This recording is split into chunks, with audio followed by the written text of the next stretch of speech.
Oh, a lot of young people these days are dabbling in digital photography and are also showing an interest in looking back to their roots and taking a look at film photography, or as they call it, analog photography.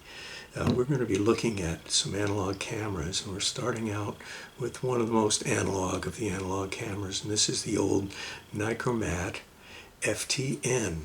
Now this camera dates back about 50 or 60 years. It's an old camera. These were around for a long time, and Nikon made them up until about 77, I think. They dropped it, replaced it with the Nikon FM. But let's take a look at how these things worked, because most of it was done, the camera is mechanical. It does have a battery compartment here, and the battery runs a cadmium sulfide light meter, which is located in the prism. And what that does is it takes some light that comes into the lens, bounces it up on the mirror, up to the light meter on the top, and then the light meter figures out what the correct exposure is.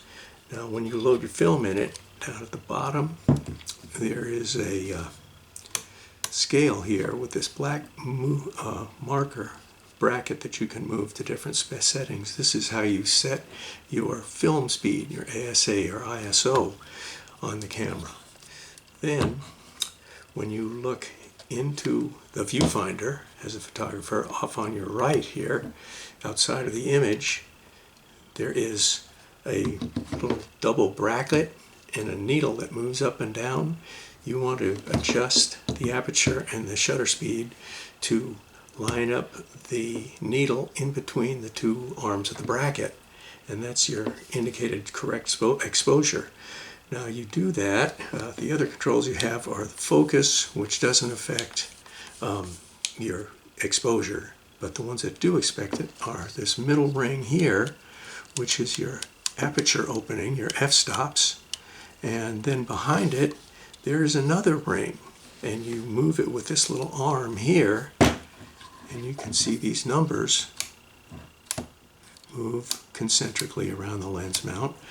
Those are your shutter speed settings. Here we have it turned all the way to 1000. There's a little black dot on there on this front of the lens mount. 1000, 500, 250, 125, 60, 30. Let's take a listen to what 1/30th of a second sounds like. This is the shutter opening and closing quickly. Hear that? How about 1/15th? You can hear it open and close less quickly. And then 1/8. Now this will be definite. You can hear the open and the close. Hear that? All right. Quarter, no doubt. Hear that? That was long, open a long time. And let's see if you can tell the opening and closing on 1/1000th. Sounds like one click, doesn't it? But it's not. That was two. So this is one way you can get started into analog photography if you want to dive in all the way where the photographer controls everything on the camera, as opposed to digital photography where the photographer pushes the button and the camera does all the work. So take the challenge.